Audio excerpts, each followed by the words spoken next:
Okay, great. Let's call the meeting to order. And we have 7 people here. I really appreciate that for a holiday when, I was thinking we might actually have to defer the meeting. Hi.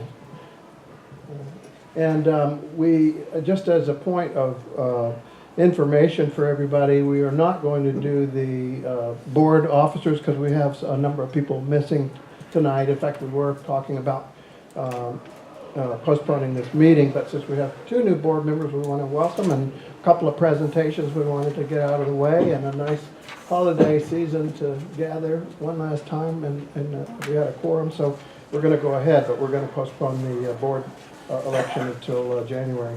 So the first thing I'd like to do is welcome our 2 new board members, Sonia Johansson and Andrea Speary. Do you guys want to say hello? Yeah, hi, I'm Sonia. I think, the youngest member on this board. We need that, believe me. I've lived in Goose Hollow my whole life, and I'm excited to become more involved on the board. Fantastic. Andrea? Hi, I'm Andrea. I lived in Goose Hollow for 2 years, in Portland for 3. I grew up in Eugene. And I've just loved this neighborhood since I started working in it and lived in it, and I want to contribute. And let's just keep going. Mark, if you want to introduce yourself. Mark Belkey. I'm Liz Paris. Sherry Salomon. Michael Mahaffey. Eric Simon. Jerry Howell. And if I could ask the members of the audience, just introduce yourselves very quickly. Hi, I'm Dina Morgan. Alan Clausen, Northwest Examiner. And Harry. Living Jersey. Michael Mixicek, Goose Hollow resident. Phil Olmsted. Speaking on that, player. Libby Barb. Liz Cooksey, I'm a Goose Hollow resident. Mary Patch, Mac, Community Relations. And welcome, everybody. So if anybody has any other comments or announcements they'd like to make, this is a time to do that. Hearing none, why don't we get started? We have a couple of presentations, and I think you guys are going to start with the presentation on the Comprehensive Transportation Management Plan. An update on that, right? Yeah, and I'm just Welcome. going to turn it right over to Phil. So I have been working with Jerry and the Timbers in the city on the Stadium Oversight Committee, and we've been working on a CTMP update, and Phil's here to give us an update about that. Terrific, thanks, Phil. Come to the mic. Yeah, please. All right. I do. You can Can I adjust raise that it? I'm up a little bit tall.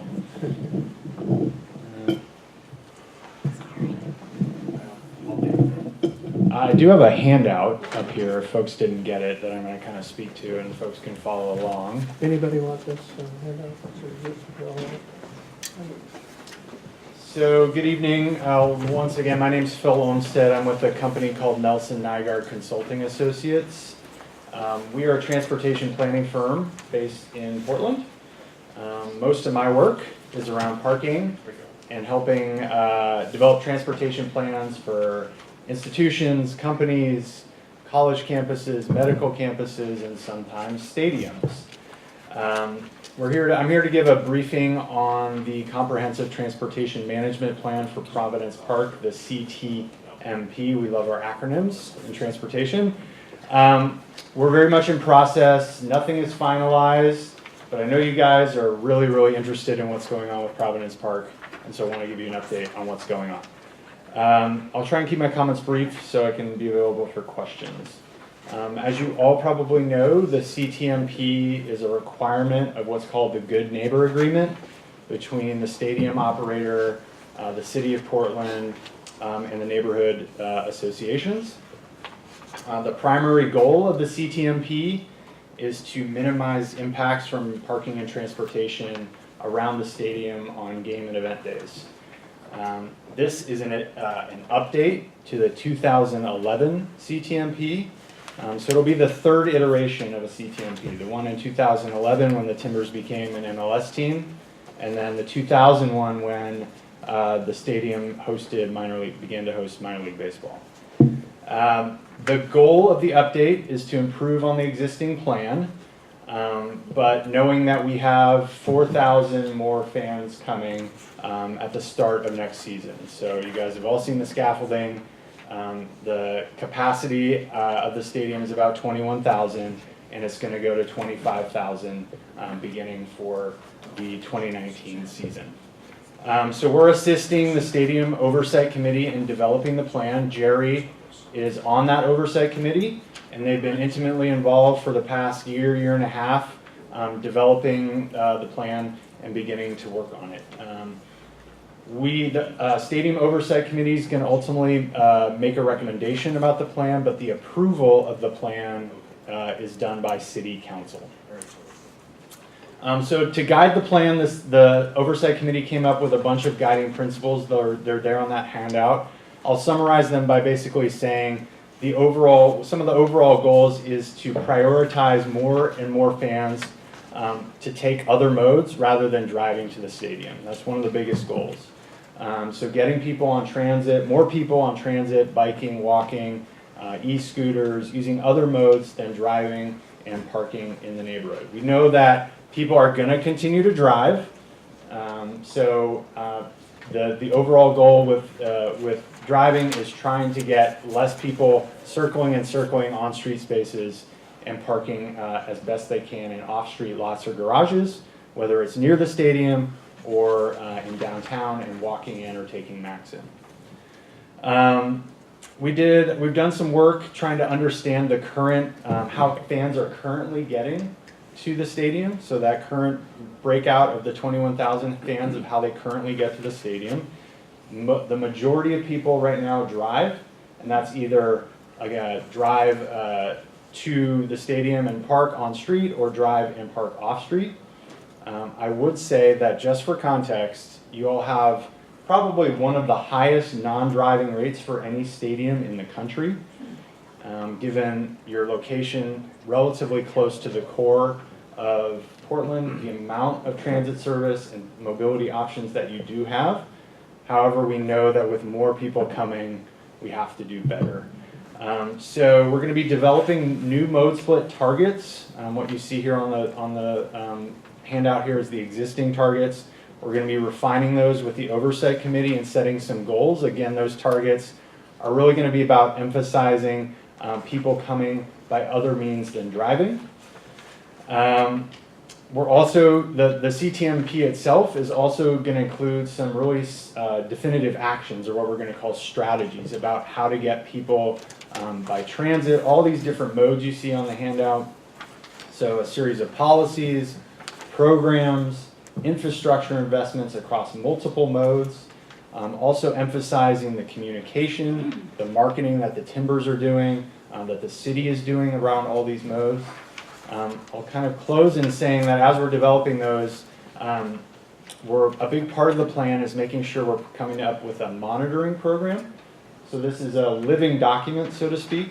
We're not going to get it perfect. We're really going to try and do our best to get the strategies right, but really empowering the Timbers, the operator of Providence Park, you all, the city, to monitor progress on the plan and adjust over time.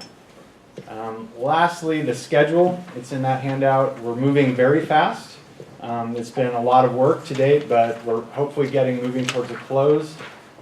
The schedule came out, I think, either today or yesterday, and the first home game is going to be June 1st. So we're looking to have a draft CTMP out for a 30-day comment period at the beginning of February, which time you guys will get to review it, provide comments to us in the city and the Oversight Committee.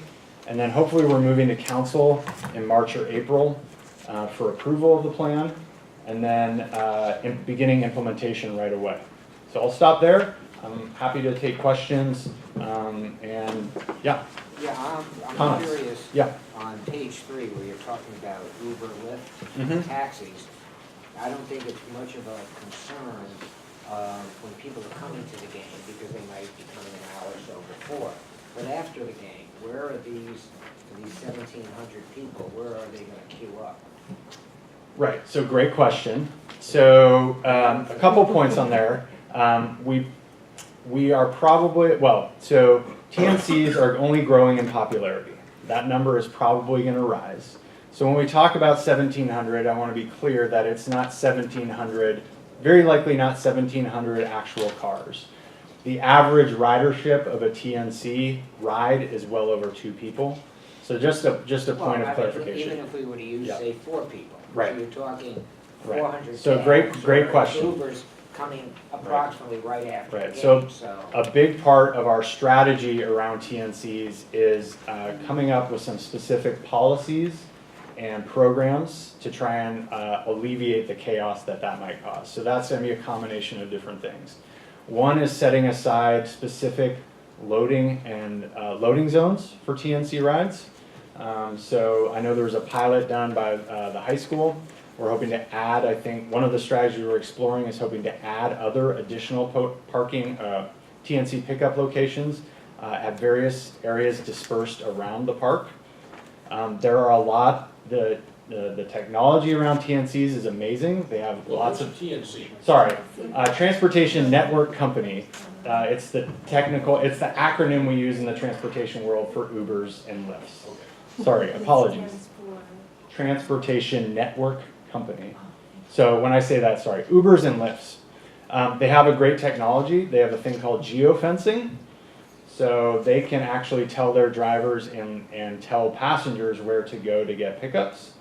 We are working on a project, so that's going to be part of that. So it's going to be part of, when you log on to Uber or Lyft and you're at the northwest part of the stadium, it's going to direct you to it can direct you to a pickup location on that side. If you're on the opposite side of the stadium, it can direct you to a pickup location on that side. We're working in Seattle with the new Key Arena, and they're exploring ideas around pricing incentives. So encouraging people to walk, if you are willing to walk farther away from the stadium, you can get a lower rate on your Uber or Lyft ride. So again, exploring not just the infrastructure of where those pickup and drop-offs would be, but also the policies and programs around it. And that's going to take a collaboration between the city, the Timbers, and the operators of the Uber and Lyft. I was going to ask you about that pricing incentives and congestion charging and things like that. Have you been looking at possible ways, for example, for parking congestion structures? Are there any other opportunities to do incentives? Yeah, so transportation demand. yeah, so one of the things we're definitely going to look at is the parking management and the parking policies, particularly for both on and off street. Again, Portland, you guys might not believe it, but you guys are ahead of the curve in a lot of ways. And we often use the event management zone, and we talk about that as a best practice for a lot of our other clients and across the country. So you guys have surge pricing and some specific policies around the park already. I think it's our plan is about calibrating those potentially. Maybe that might mean potentially raising the game day rates a little bit higher. Ultimately, though, I think the demand for on-street parking near the stadium is so high that It regulates itself. right. Yeah. And so ultimately, when we're talking about on-street parking, I don't think we're going to be able to all of a sudden free up a lot of on-street spaces on game day. It's more about, can we enforce it correctly? Can we limit the amount of circling? Can we limit the amount of double parking? Those types of activities is really what's going to be the key focus. And getting more people parking off-street if they do drive. Right, and I was also thinking about how do you change the travel behavior as a kind of overall mode shift, and using that as a fulcrum to get people used to other ways of getting to the games, and then other modes. The other point that I'm sure Sherry will pick up on this as well is we're concerned as a board about at just the moment that we've got 4,000 and some odd additional seats at the stadium. We've got all kinds of new people moving into the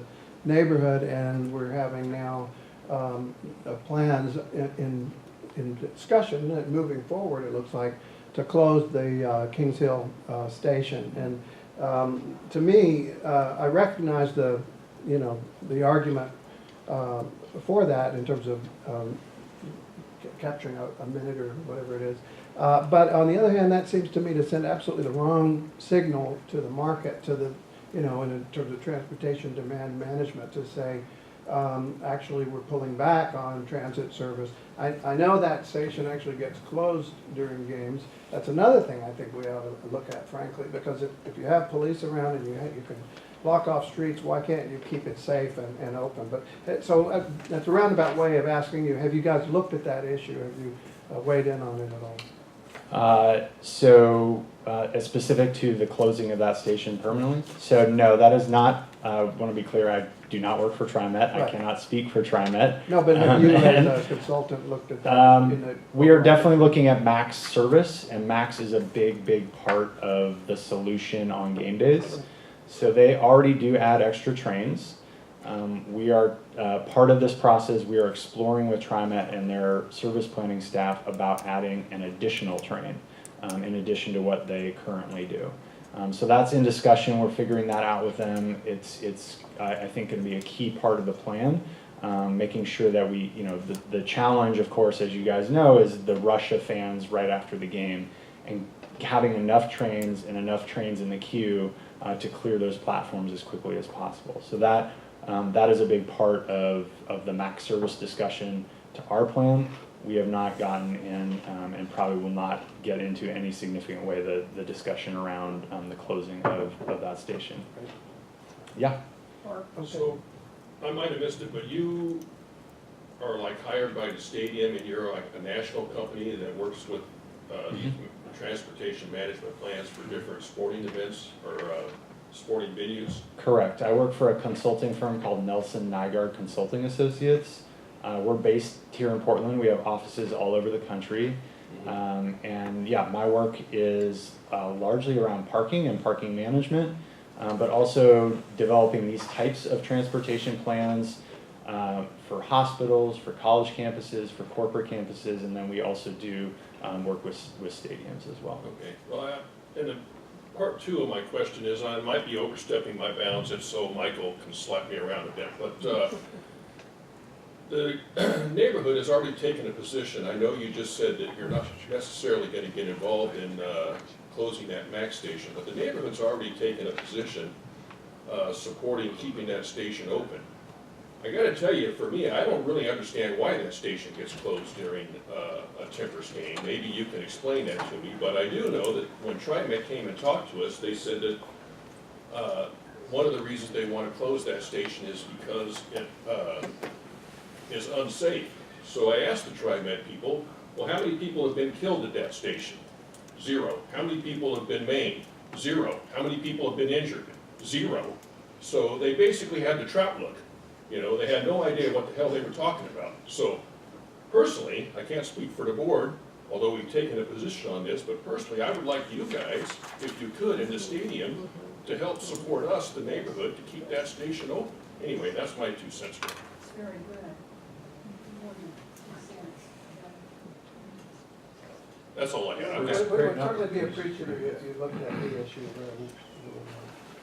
I think that's a fair statement.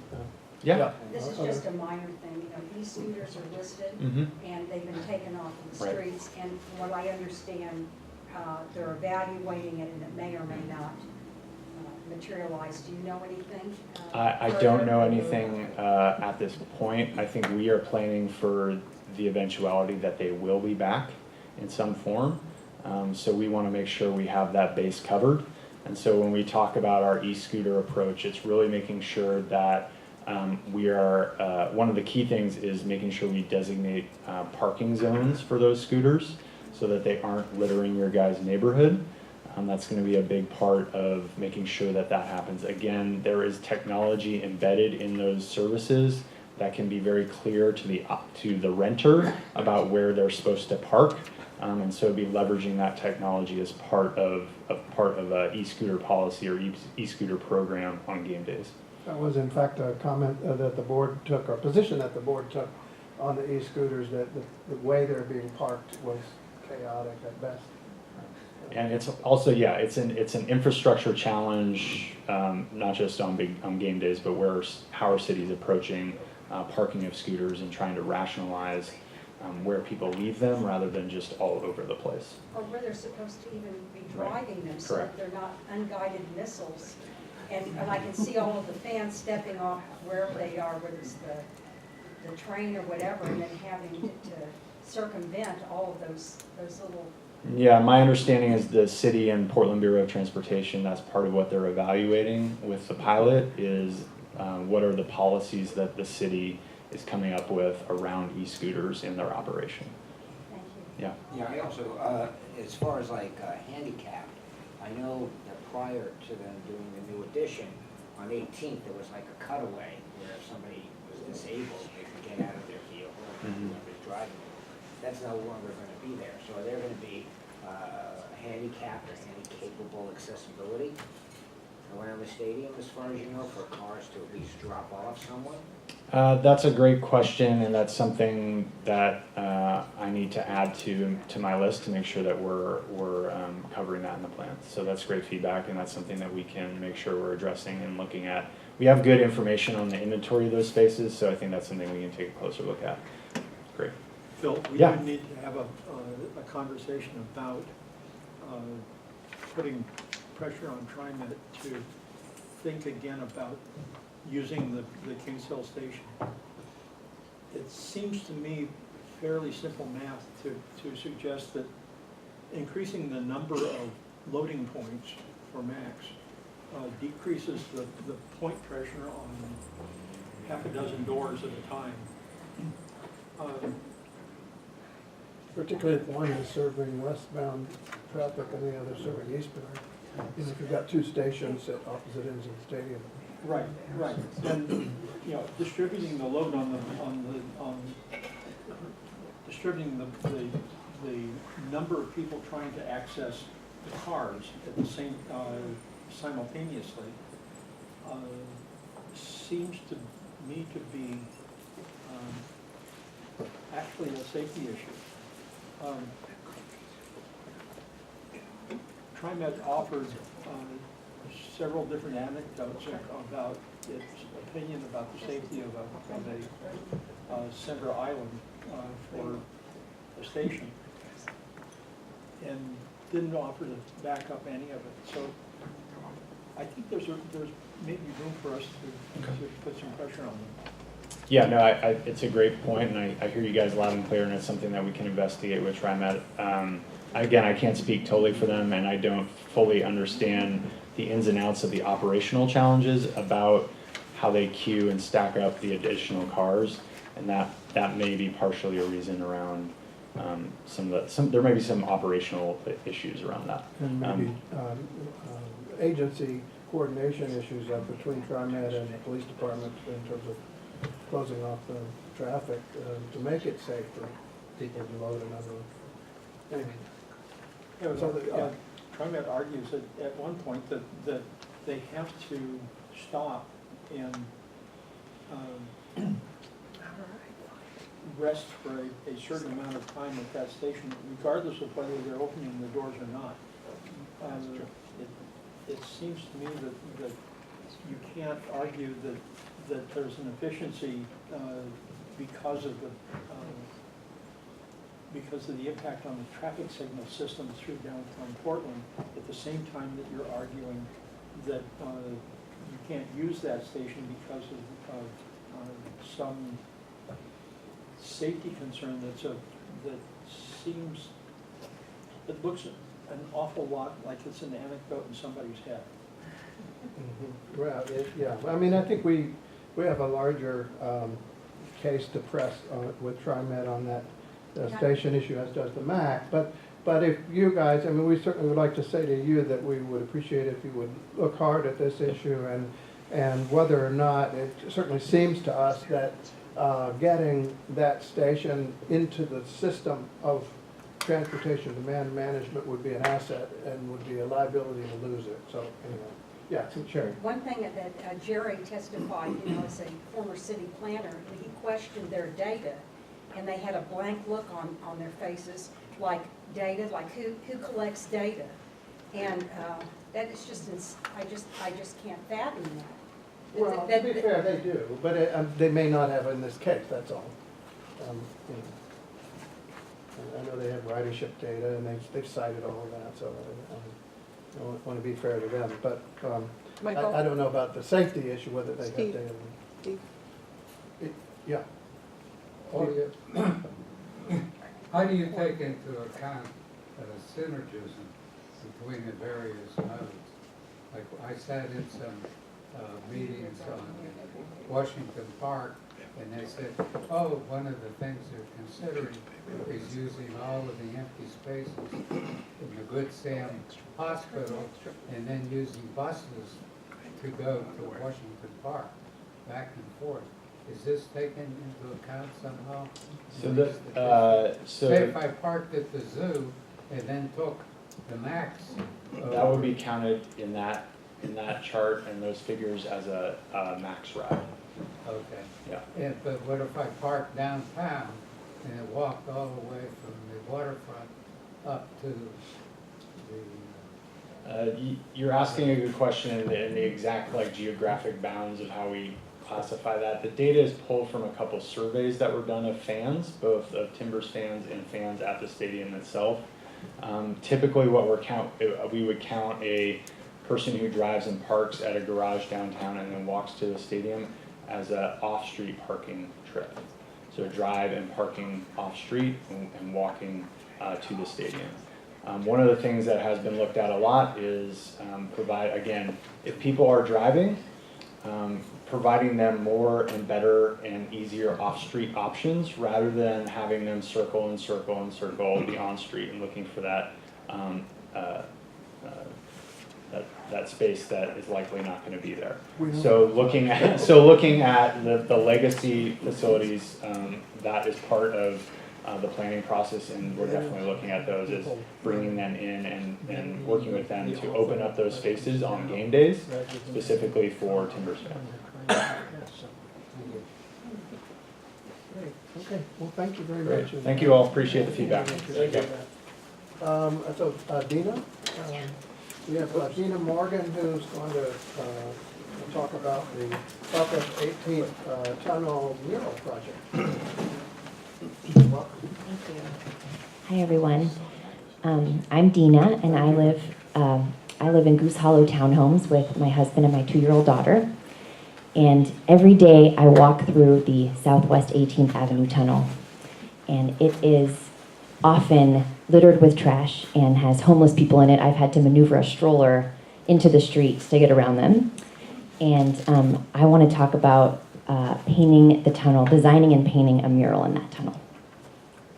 I think it would be good for 3 reasons. First, it would beautify the space. Second, it would further brand Goose Hollow, which I think has had an impact on some of the new people moving here, myself being one of them. And third, it would create a way for the community to connect for the painting day. So I'm going to give out this handout and tell you a little bit about what I'm envisioning.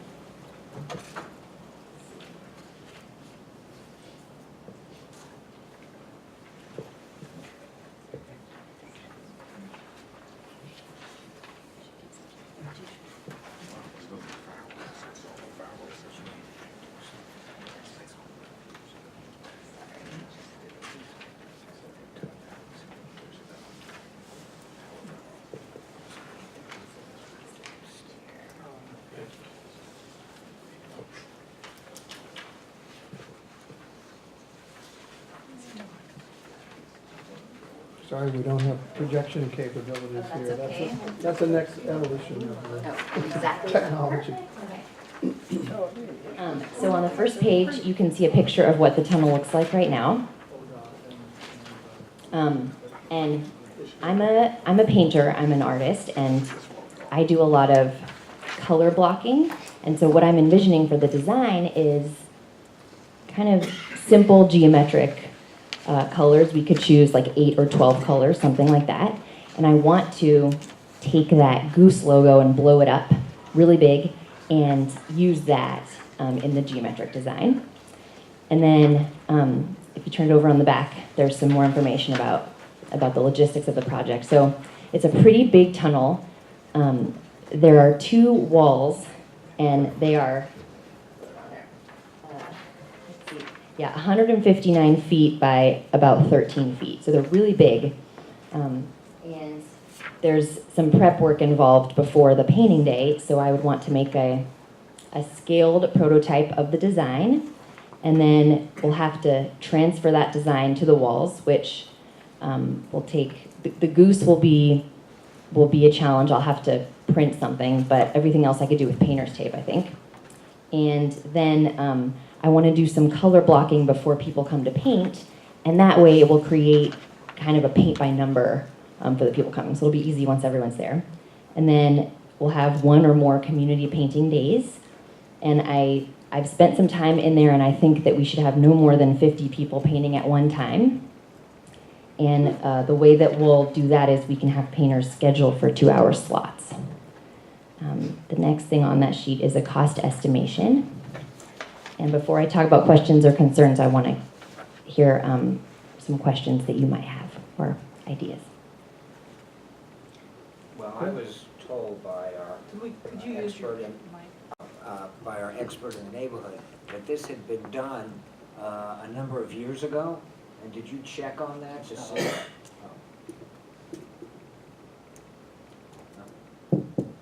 There you go. So I don't know whether you had checked to see if it had been done in the past and how long it lasted and what problems they might have run into with ODOT or PBOT or whoever is responsible. Yeah, I didn't check, but Tracy seemed to think that if we did a really simple, the issue she mentioned was graffiti. And she said that if we do something simple and geometric, it'd be easy upkeep. I'm not sure if that would fall to me or us or who that would be, who would be responsible for that. But I think if it's a simple enough design, we keep all the paint colors, then. I think we probably, Jerry, don't you think we could have some kind of an MOU with PBOT and whoever else would be an agency there? I guess. I think that yeah, that's a absolute necessity Yeah. to get that. A permit probably, as Yeah. well as an MOU or whatever. Might it be a good idea to check? I think it was the Panda brothers that did the mural in the wall the first time, or icons in there. I don't think either one of them live in the neighborhood anymore. Hank's around sometimes, but the kids, I have no idea where they are. You might have a better idea than I. How long ago was that? 25 years ago? Probably not many of those folks are around, but It was a neat project. It started out really well. And my memory's a little bit foggy on why PBOT soured on it, but they did eventually. And there actually may be more to overcome because there was a previous one than if there had not been. well, the other thing is, I think Jerry mentioned, or I think Scott mentioned the graffiti, and that they were having problems with graffiti, and so they just finally decided to paint it over. But now there are they call them sacrificial barriers. It's basically an emulsion, a clear emulsion that washes off at 130 degrees. So you come along after the graffiti's been added with a 130-degree wand of hot water, and it just all comes right off. And then you put the barrier back on. It's not very expensive. We've done that in projects I've been involved in before, so that wouldn't be hard to do. So, yeah. Right. No, I just wanted to say, I mean, I'm all for it. I think that area of Goose Hollow definitely needs some help down the Ho Chi Minh Trail. I know I've done, and other board members have done cleanup around there multiple times, but you can't tell like 3 days later. But anyways, so I'm all for it, especially if there's a goose in there somewhere. My only question was about the graffiti, but maybe Michael just answered that. As long as we got something to, because we're gonna have to clean the graffiti off there, like, every month or something, so. Right. Yeah, but I'm all for, improvements over there. That's definitely the place we need it, so. Oh, and there's, this doesn't seem like a whole lot of money, and there's a lot of grants available and stuff. So I'm sure we could, figure out the money somehow, because there's a lot of, you know, things we can get money from around here, so. Would you go to see it? Daniel? Yeah, my name is Daniel Salmon. I actually live in your neck of the woods, not in the townhouses, but I live off on Columbia down there in Collins Circle. And I'm really crazy for bringing such a positive project, a constructive project, instead of into our neighborhood. And I very much look forward to that area being cleaned up and being able to take more nice walks. That's a really cool area and has potential. My only thing that I would only recommend, and it's just a recommendation, a specific one, is you have two different color schemes here, sort of like a bright, like red, oranges, and then like a greenish blue. I strongly recommend that you go with the greenish blue because there seems to be some evidence that those are much more relaxing and stabilizing colors, and like in books like Forest Bathing and Healing Spaces and stuff, they talk about those being more relaxing and stabilizing colors, where the other ones are like very bright. Although they can be very uplifting, that could be, we're also accomplishing some of the practical goals of making that, of getting, some of the practical goals of cleaning up that area. That I think these would be more advantageous because it will create a little bit more of a relaxing and stabilizing environment. The so-called biophilia effect, right? Yeah, exactly. Right. So would you do like a proposed design and we could review that and everybody, you know, accept it or maybe ask for adjustments if we... Yes, feel like should I present that in January? Yeah, great. Okay. That would be great. Well, I don't know if we want to have a motion to support this project, if we really need to do that, or we want to just... Well, we ought to just wait and see, you know, what the design is, and we have some costs. We can see if there are any communication grant money that might be available, and, you know, we can do our work on our end, and then, you know, see if we can put Okay, together a let's do that. package. Can I task you a little bit with that, Eric, to No, follow I'm up? sorry. I'm Well, the secretary tonight, and that's it for me. Yeah, oh, that's right, because maybe, well, I just want to make sure it doesn't fall between the Well, cracks no, I on the know board. that's for communication funds. Yeah. I don't know But what. Scott and Tracy, right? Well, either that or I you've thought talked to them. Mark was communication, I don't know what's Yeah, me and available. Scott are. Okay, so I don't Okay. know what's available through NWNW. Well, I know we can get, and Doretta, correct me if I'm wrong, but we can get basically $750 without too much hassle. And we have until June to get that and spend it. Is that roughly about right? That's pretty close, yeah. Okay. So, I mean, at least. There are also, if you're interested, the small grants are, the deadline is January 1st to apply for those. You could also apply for one of those. The one thing I want to say Time about meet that money, schedule. the one thing I want to say about money, since we're talking about the budget, is what is not included in that table is ladders. I was hoping we could borrow those because they're expensive. Well, you might be able to get a painting company or somebody who's willing to do a little pro bono assistance on that. We want to be sure that you had insurance. Yeah, well, that's absolutely. Okay, Mark and then Sherry. Well, I think Sherry was ahead of me. Okay, Sherry and then Mark. Well, I just had one last question. You're talking about both sides, both walls on each side, right? Yes, I'm glad you mentioned that. So I don't think we should do the ceiling. And there's also, see the blue, what are they, like little wings off of the wall on the back, if you turn the paper over. If you can kind of see on the picture, they come out, they're like triangular. I don't think we should do those either. I think it'll still pack a punch if we just do the walls. I think doing the ceiling, we'd have to close traffic, we'd have to be painting upside down, and I don't want to, people could get hurt. You're in touch with your inner Michelangelo. Yeah, that's true. Well, part of my question was answered, was about, what about the roof? And you were gonna leave it plain, or, I'm wondering in terms of the color, you know, in terms of brightness, would it be, if you thought about painting the ceiling white to make it, you know, the space brighter as people are driving? I mean, that's just a question I You said you didn't want to paint upside down, Sherry. Well, and I mean- also I just mean, a I cost could do it, and but- a complication. Just You can plain use white. a roller. Yeah, just I plain mean- white. Yeah, I mean, I've been thinking about this, and it's going to take a lot of people to do it. It really is. It's going to take us networking and, you know, bringing together our communities and everyone we know. So, and that's just the two walls. It's really, the picture doesn't show how big it is. It's really big. Here's the other thing, I just wanted to thank you. I just think this is such a wonderful, wonderful idea. and I just appreciate you putting your time into it.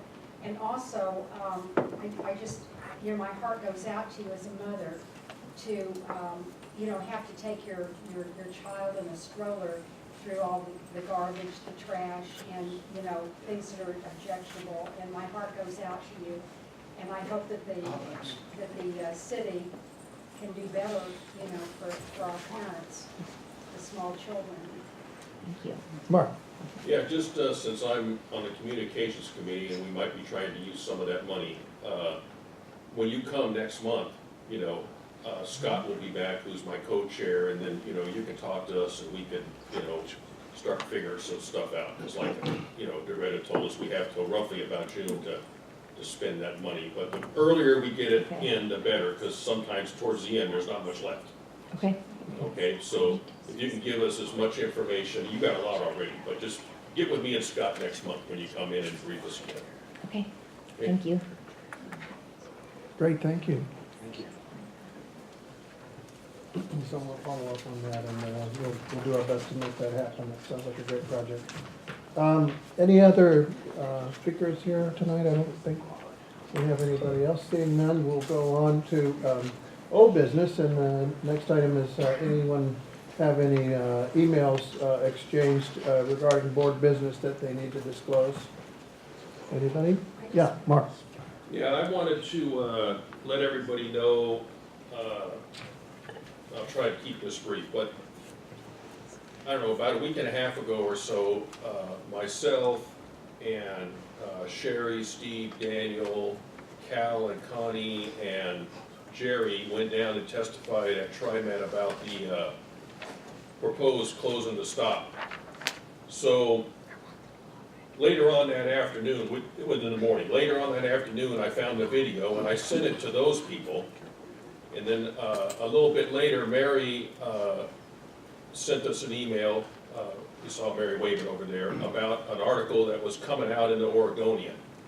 So what I did at that point is, since the board had already taken positions on the closing the Mac stop, and what we testified to was the same thing the board already agreed to, and this Oregonian article was complete nonsense because it was all basically fabricated.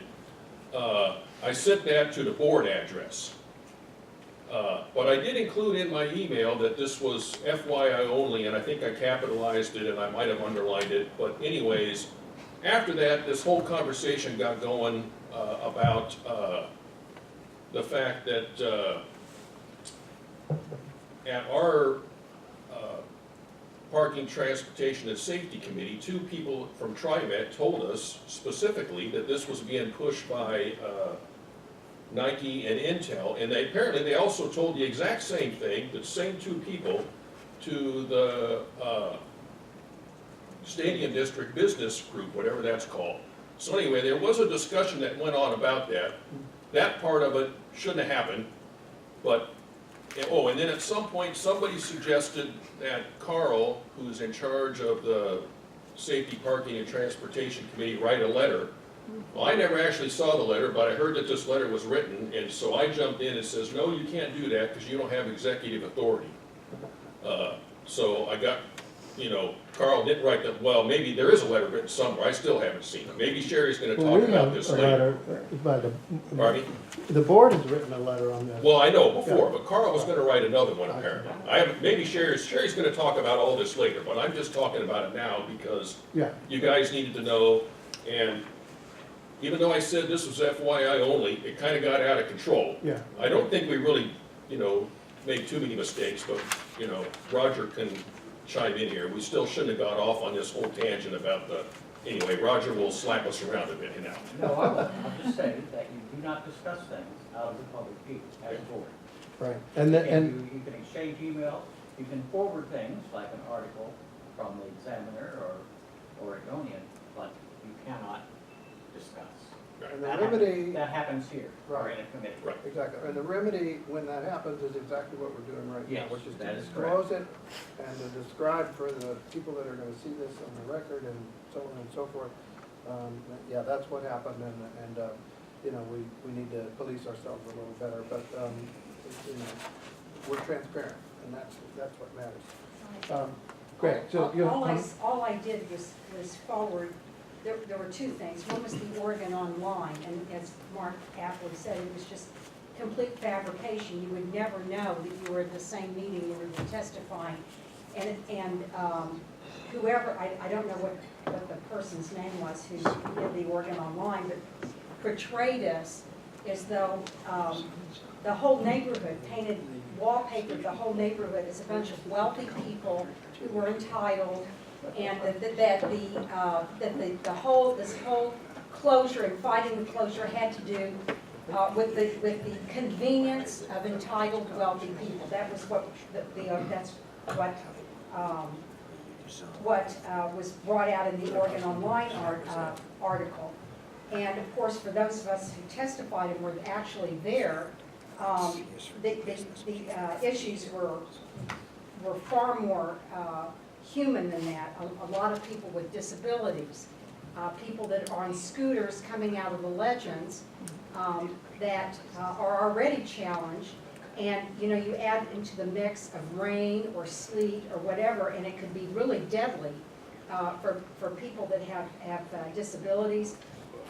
Connie Kirk spoke about being a woman and how closing that stop and having to go 2 blocks past homeless people, past people shooting up, that this is like a dangerous thing for women at night, for students and so on. So there was a lot of that which was not even addressed at all in the Oregon Online.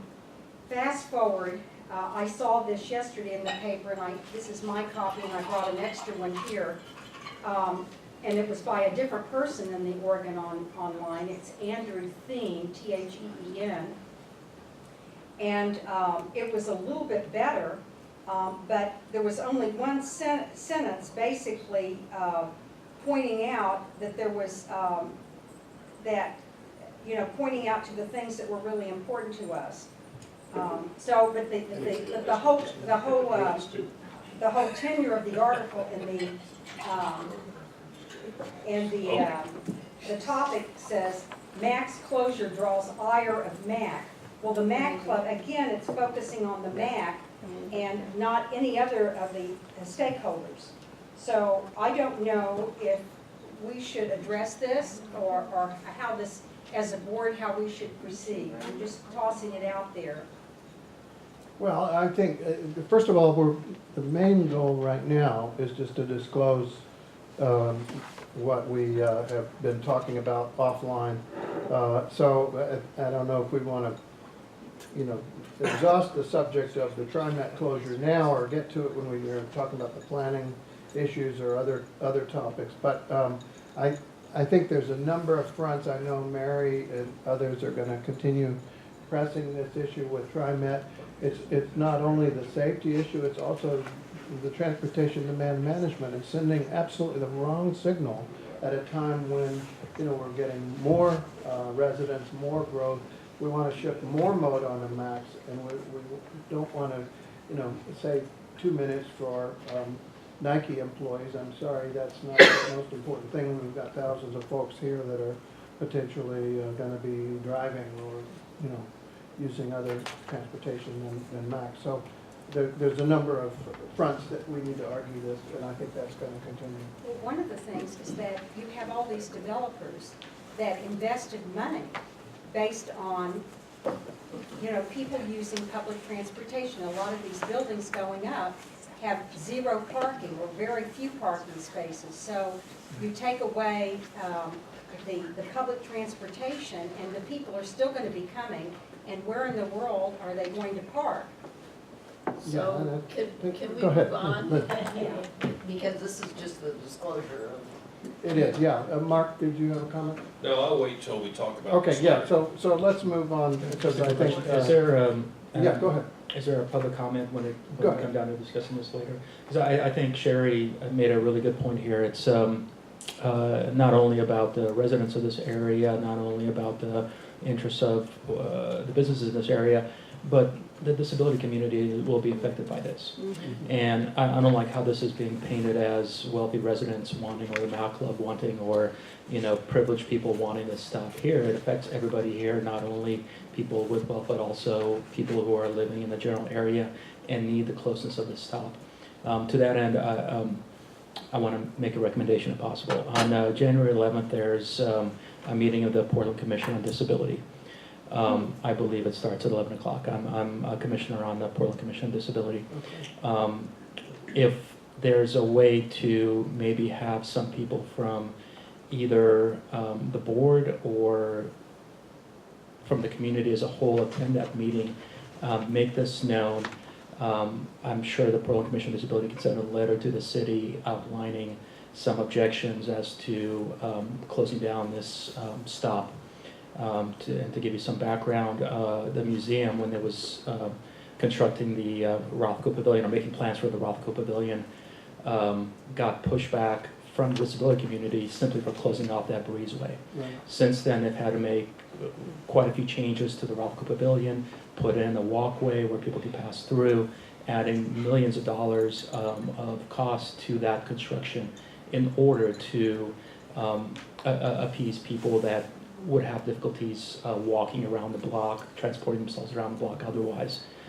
So I think that there's something politically the city is in tune with, and might be another avenue at least to spotlight what's happening here. So January what? January 11th, and it's the Portland Commission on Disability. They have it on the, I believe it's 5th Street downtown in one of the city buildings. What time did you say? I believe it's 11 o'clock. My phone just died, so I can't tell for sure, but I believe it starts at 11 o'clock. Public comment is maybe about 11:30, and then discussions go after that. Thank you. Well, we can send that around just as an FYI email without commenting on the details. So we don't have to do this again. Okay, next item is just election results. I'm sorry that I missed the election. And do we want to have just a quick recap? Roger, were you part of that process? Well, I took the minutes. You mean you want the figures? They're in the draft minutes, but I haven't.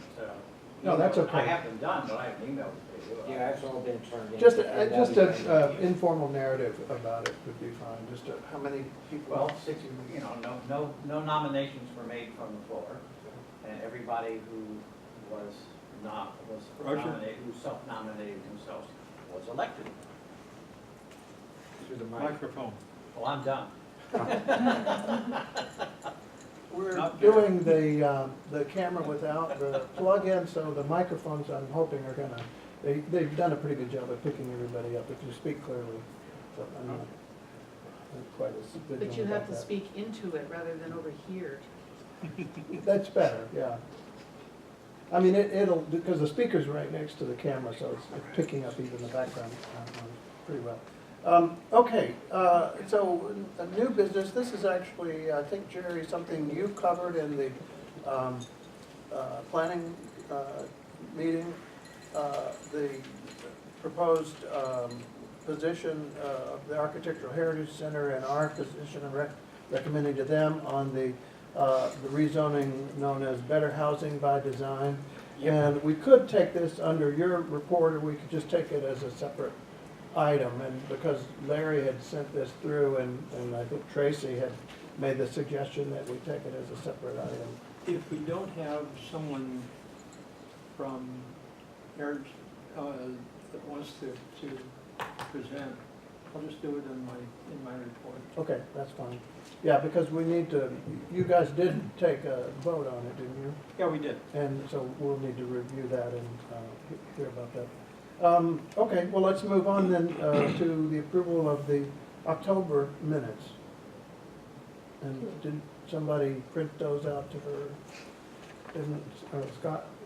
Get No, those Scott printed out? wasn't able to do it. Eric brought them. I don't know, let me see. Cal's already done it, Right, and he sent them out. right. I have a copy that has my markups on it, so. Oh, I have them right here. Anyway, I move we accept the minutes. So you accept with your minor markups? That's not Cal's already done Cal's that. already You got done it. markups from me He's and already done Roger and maybe Eric, I don't know. Yeah, if anybody It wants sounds a like copy. it's, He, not yeah, he controversial. fixed them all like several weeks ago. Okay.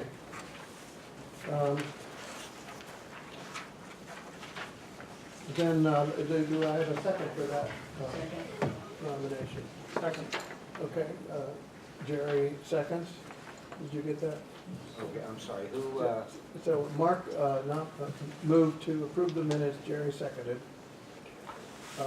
And then discussion, I don't have much to say other than, yeah, go ahead. I just wanted to say one thing for Sonia and Andrea. It's okay if you guys want to abstain because you weren't actually on the board during these minutes. So if you want to do that, that's perfectly fine. I just wanted to let you guys know that, that's all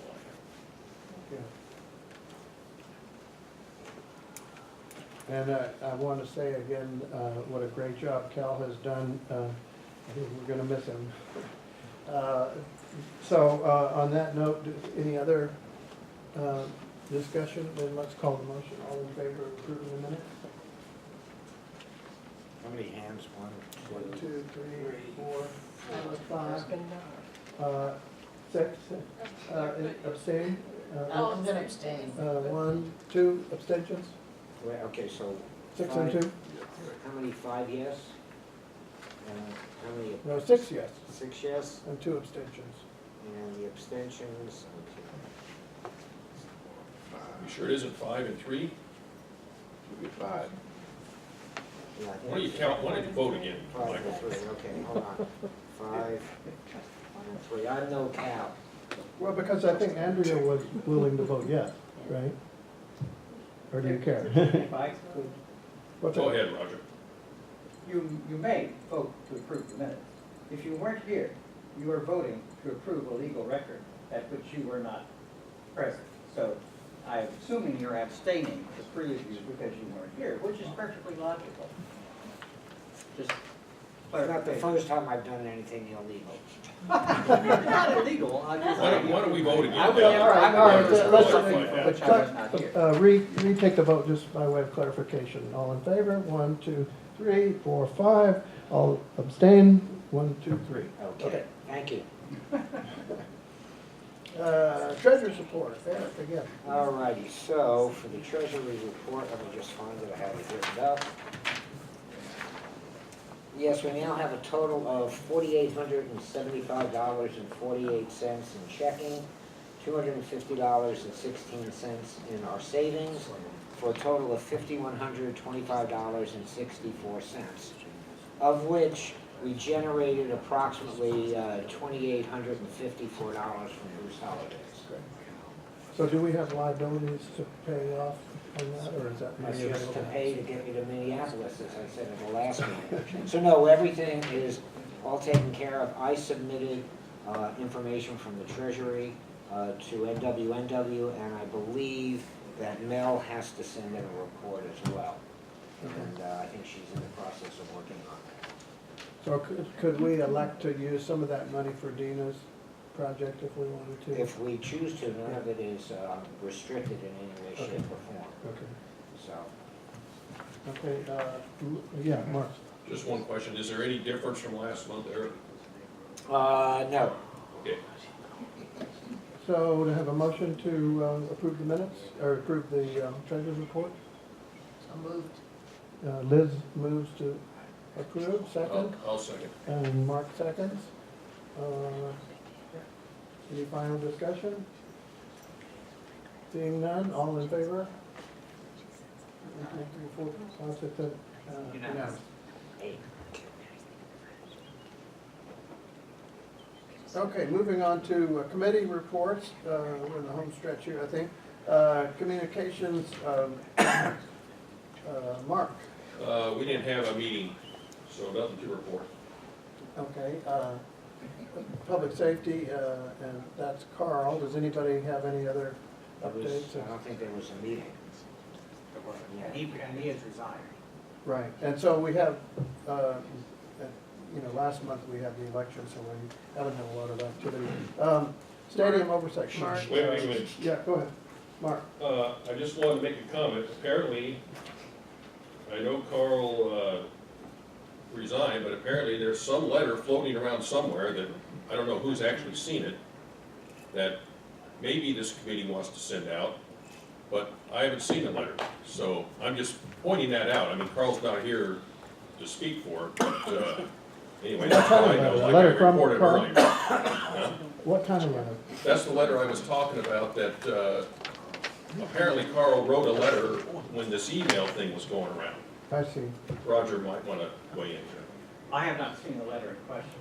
My understanding is this is probably a personal letter from Carl, because Carl has been chair of a committee that does not have executive authority, so he cannot be speaking for the committee or the board. So wherever this mysterious letter is. Okay, I just want to let everybody know there's some kind of mystery letter out there somewhere, how it ties in. Maybe Mary can fill us in. Hello.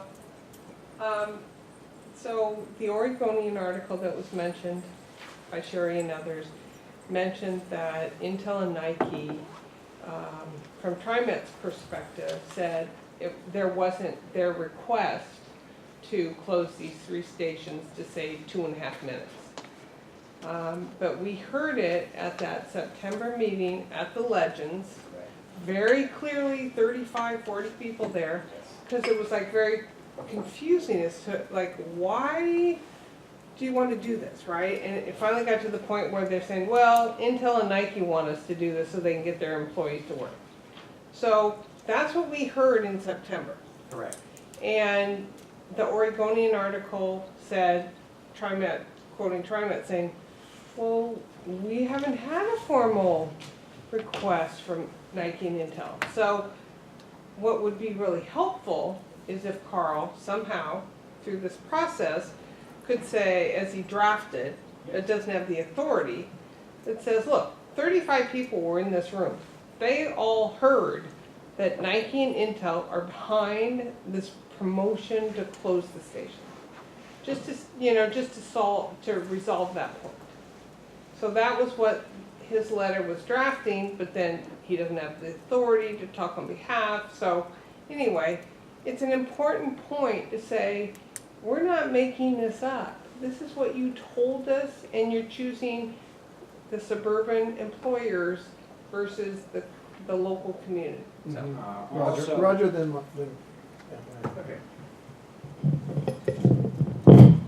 I agree with what Mary said, and it's a case where he can still do that as a personally. He can say this is what happened at that meeting, and in fact, we now know that it also happened at the Stadium District Business Association meeting where they said the same thing. Not So. only that, but he wrote a letter, I believe, to the Oregonian, stating that the people from TriMet had stated that the impetus for this was Intel and Nike. But he didn't send it. No, He didn't send it. not Carl, Spencer. Yes, he did. From the Spencer Stadium Raymond. Business District. Oh, I see. When he communicated to our board, right, in a group email, mentioned that. So that's, verification from another source as well. Okay, well, I don't think we really have an issue. Yeah, Mark, go ahead. Well, I think we do. I think we need to keep pushing on this, Kings Hill Max Stop Station closure. I guess somebody has to second it. But I make a recommendation that, we direct the president to write a letter to the Oregonian stating that that's what we were told at the meeting, so, you don't have to put it in my language. Yeah, actually don't put it in my language, but, basically the bottom line is either those 2 guys from TriMet lied to us, or that lady Roberta from TriMet lied to us. But basically somebody lied to us. But anyway, don't put that down, because that'll just get us in trouble. Anyway. Roger. I don't think you have to take board action on a matter of correcting a fact. We're not taking a position here. I didn't understand from before that what Carl was talking about was not an opinion, but correcting a record of something that happened in this committee. That doesn't take board action. Anybody can do that as long as they're telling the truth. So you don't even really need to do action. You can just do it. The board's already taken a position on the Exactly. larger issue, and I can write a letter to the Oregonian essentially elaborating on that position and saying, by the way, this is what we know happened at the meeting, Yes. blah, blah, blah, right? So, yeah, I'm happy to do that. So wait a minute, Roger, are you saying we should write a letter as a board, or we should write it individually? No, I'll write a letter. You could do that as well. What I'm saying is I didn't understand from what was said before, that what Carl was doing was just correcting a matter of fact. I thought he was expressing a committee position as opposed to. Okay, the so you're position. saying it's okay to have Michael write a letter? Absolutely. Okay, well, I make that motion. We don't need a motion. We don't need it, you can have it, you can make a motion if he wants to. Come ahead. and write the letter. Direct the president to Yeah, correct I the record. direct That's the too much president work. I'm happy to to do correct that. the boneheads at the Oregonian. Do we have a second? Quote Make sure me. you get that text down. Do we All have right, a so second? wait, are we gonna be putting out a motion to correct the record? I think The we motion should. for me to write the letter, there'd be the motion to direct the president to write a letter to the Oregonian correcting the record on the stated position of TriMet regarding Nike and Intel. Right. Somebody has to second. Motivation or something like that. So Liz seconds. Okay, wait, just a second. Okay, so Mark is first, Liz is second, okay. Any other discussion before we? Is there a second? Yeah, Liz seconded. Call motion? All in favor of Mark's motion? 1, 2, 3, 4. Unanimous. And an honorary vote from Mary. Thank you. Okay, back to you, Jerry, and this is the stadium oversight, and we'll get back to the planning and zoning later. Is there anything you need to add about the GNA or the? I think the, okay, I think what's important that that wasn't, that Phil didn't bring up was that the targets that were set 8 years ago for the CTMP then have not actually been achieved. And that makes it makes some of the mode split a bigger question than it otherwise would have been. For instance, the significance of rideshare, what do you call it, TNP? TNT, there we go. Hasn't actually been as big a piece as it should have been. And it's not, we're projecting it to be a really important part of the transportation mix. But you know, that the fact that it wasn't achieved in the preceding 8 years just points out that what we're dealing with are projections, and the projections are based on really best guesses and the best information that's available. It isn't going to be perfect, but the stuff that we did do 8 years ago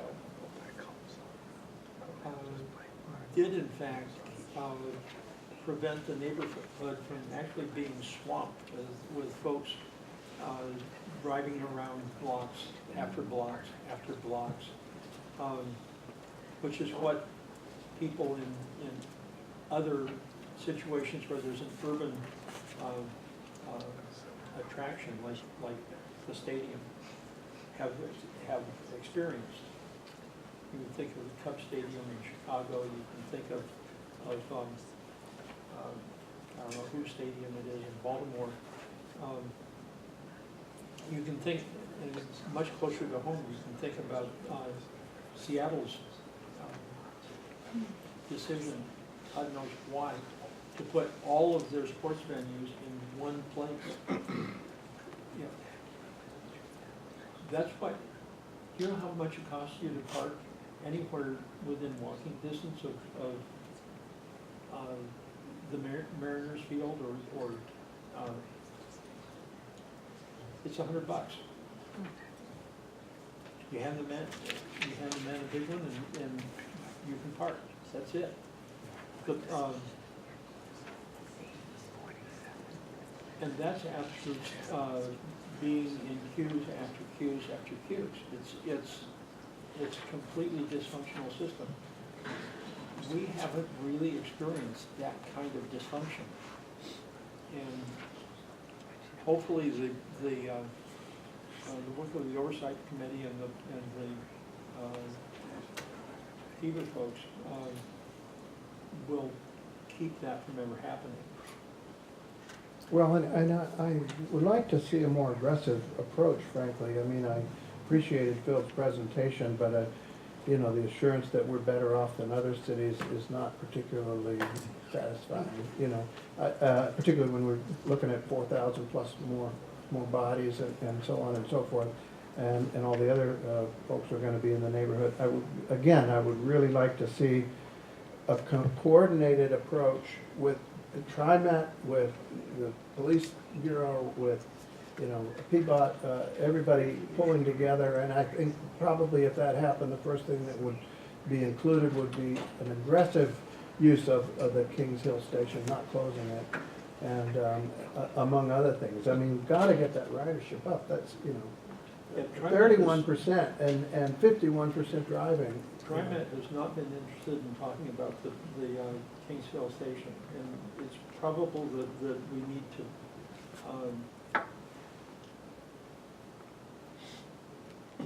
we've got to connect the dots here to actually enter that discussion.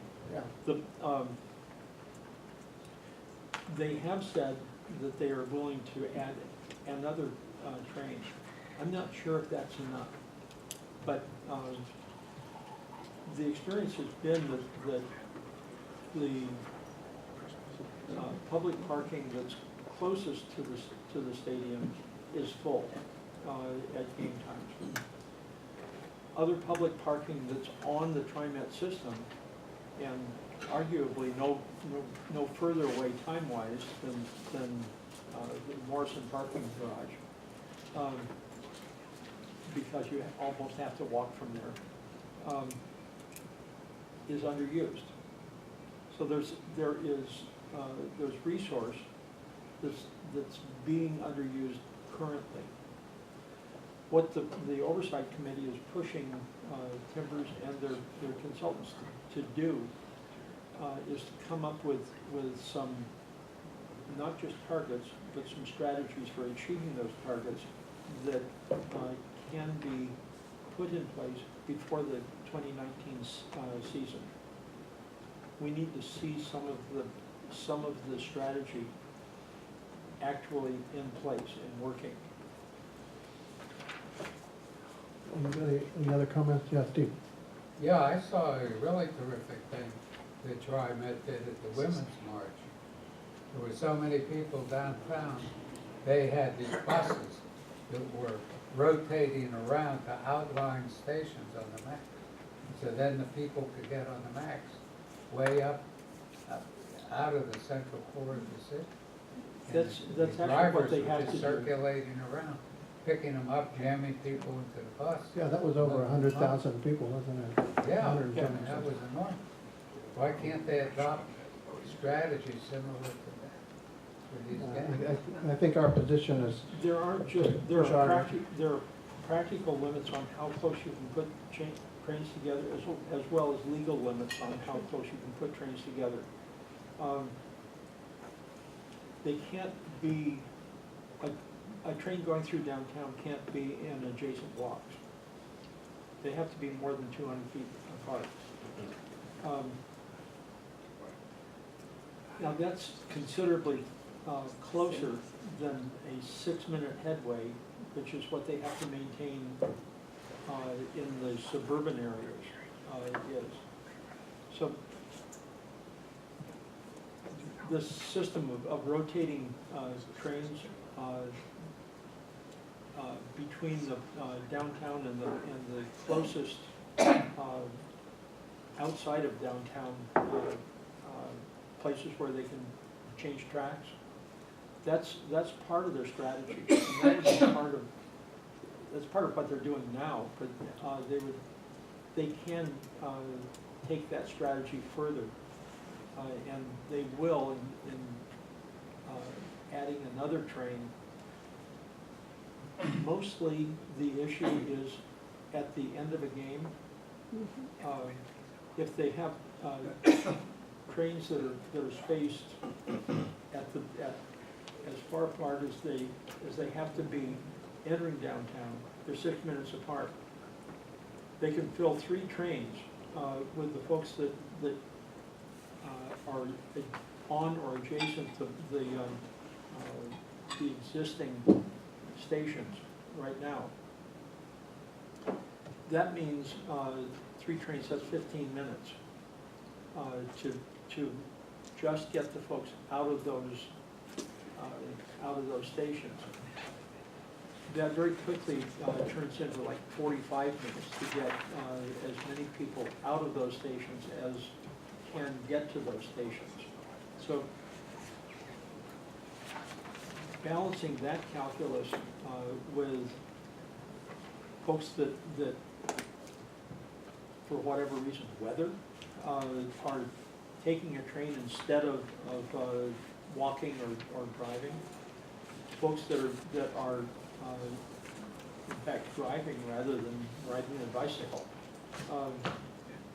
It's more than a simple simultaneous equation. It's a blackboard filling simultaneous equation. So these guys have their task cut out for them, but we're pressing for strategies that actually make that work, regardless of what they have to do to make it work. Yeah, I think they've got to work harder on the incentive side and the transportation demand management side in terms of the strategies, and I think we can keep pressing on that. Thank you, Jerry. Roger, do you have a report on? Point of order. Okay. The planning committee took executive action. That's the next item. Oh, okay. Yeah, I thought you had it. We're going back to Jerry after bylaws. Oh, I'm sorry. I Yeah. forget that you have 2 hats, Jerry. Right. Bylaws committee, the last meeting was canceled owing to not having a quorum. We did, however, make some proposals at the previous bylaws committee meeting, which are going to come before this board in January. Okay. And then we will not have another bylaws committee meeting till February. Okay. Good. Now back to Jerry again, and this time on the housing, the upzoning known as the Better Housing by Design. And Jerry, you guys had a review of that and took some action, I understand? Okay, I'm going to try to do this in the Cliff's Notes version. We had a planning committee meeting 2 weeks ago. We talked about the Kings Hill South closure. We talked about 1500 Southwest Taylor, which is a redesign of a building that was approved 18 months ago, I think. Something like that. Smaller footprint, right? Same footprint, shorter building. I thought it was going down to 7 stories as opposed Yeah, to 15. shorter building. Okay. Same footprint.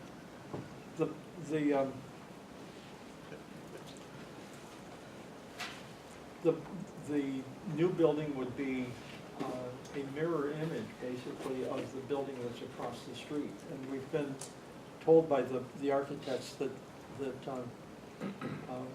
they're actually considering making it even more of a mirror image than it was when they showed it to us 2 weeks ago. So, stay tuned. Jerry, The- this is just a question, is that the one that's the North Hollow? Is that the building that you're It's looking at? across the street from. Across the street from the North Hollow? Yeah. So they're going to make it something that's pretty much identical, is that what you're saying? No, there are two new buildings. They're going to make it, there's a building across the street from North Hollow, and, There are two new buildings across the street. okay, and they're both going to be similar to North Hollow? Is No, that- they're going to be similar to each other. Oh, similar to each other, but not at all like North Hollow? Right. Okay, I was confused. Okay. I'm a little bit confused. Where are these buildings going and where exactly? I'm sort of a little bit dislocated. Can you help us Okay. explain it more We're talking about spatially? Yamhill Street, and these two buildings are on either side of 15th and Yamhill. Where On the Holman House used to On the west be, side of the street. where the Holman House used to be, and then just to the east of that other block that is like, I don't know, Where insurance or CNR something. Realty used to be. Realtor, yeah. Is that a few blocks? So, anyway, Yes. the bulk of discussion, what, 2 weeks ago Tuesday, or, yeah, 2 weeks ago Tuesday was. Wednesday? Whatever. Was about better housing by design.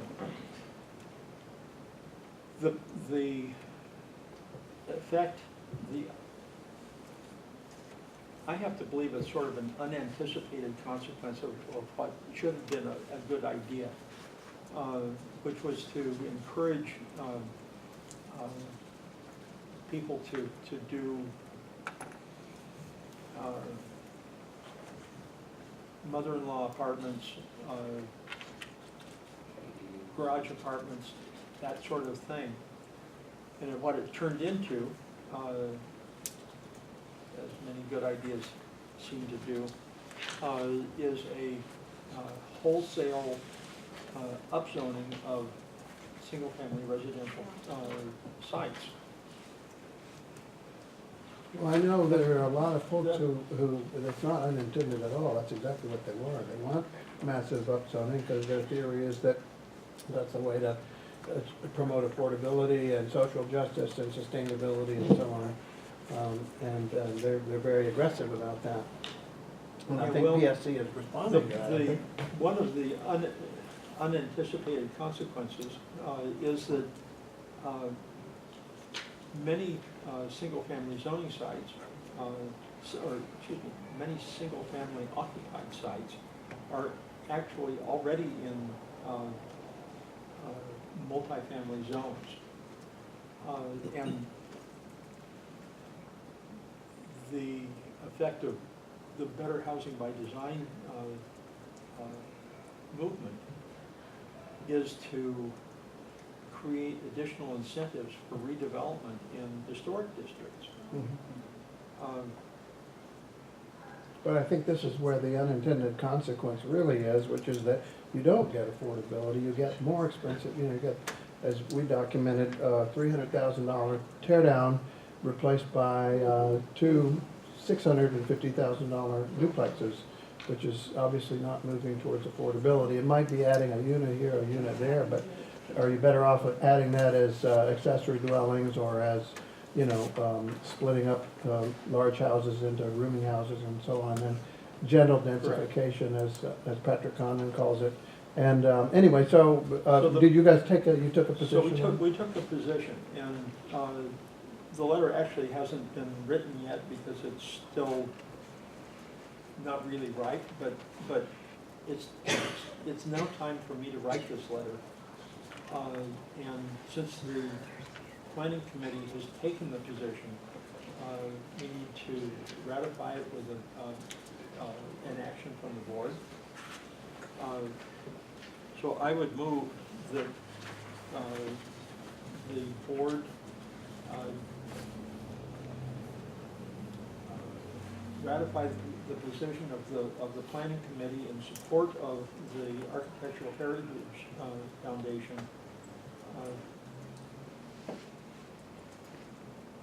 arguing that the Better Housing by Design program works counter to existing policy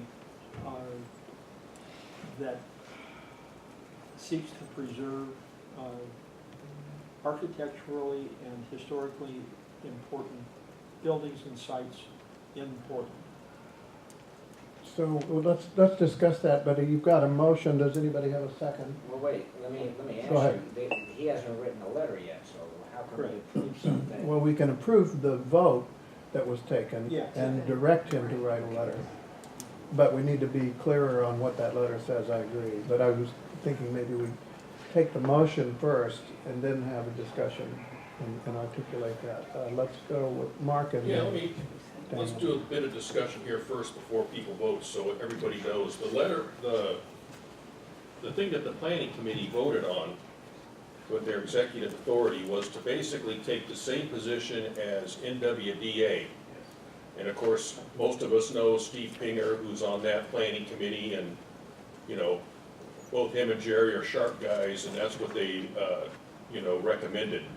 The guy that came to give us the presentation, yeah, I was lost after like about the second sentence, but he rambled on for an hour. But basically, we ended up supporting the same position as NWDA.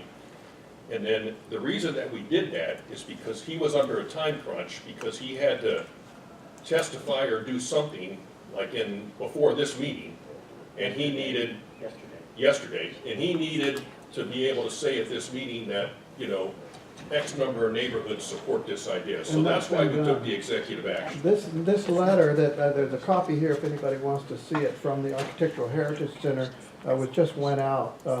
And it actually references our position on this. It says, please note that right zoning historic districts is the strong unanimous preference of the neighborhood associations most affected by better housing by design.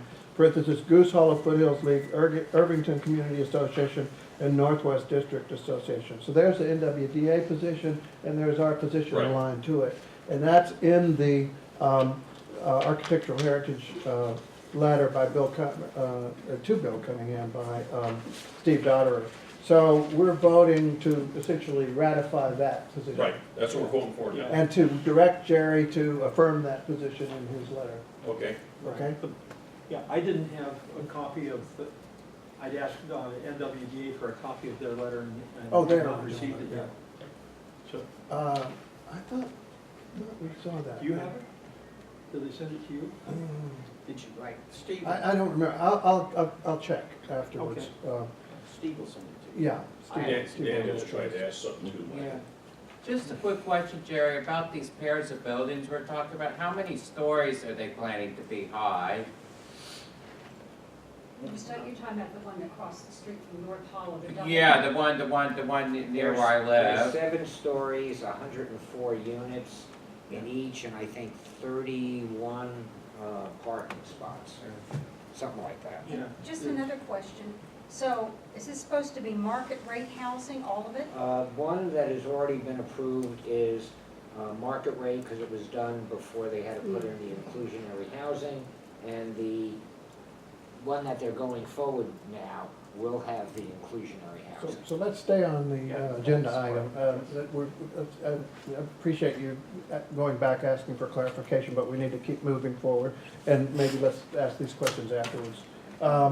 So are there any other questions before we put the motion on the table? Then we can discuss it in more detail if we want to. But just questions for clarification to know what we're voting on. Is everybody clear on that? Again, if anybody needs a copy, I've got it here. Okay, so we have a motion by Mark. Mark, who's second? And who's No, I second? think Jerry made the motion. Jerry made the motion. Who's seconding? I'll second it. Okay, Sherry. Or Sherry, doesn't matter. Jerry and Sherry. Okay, now, discussion of the motion. Anybody have comments, pro, con, otherwise? Oh, just to say, you know, I'm always afraid that our historic neighborhoods are under attack by people who just want to make a fast buck. And that I'm all in favor of doing anything we can do to preserve these wonderfully old, architecturally unique buildings, whether it's here or in the Alphabet District or the Irvington neighborhood. and be in solidarity with these other neighborhoods that have these wonderful old houses that they're trying to preserve.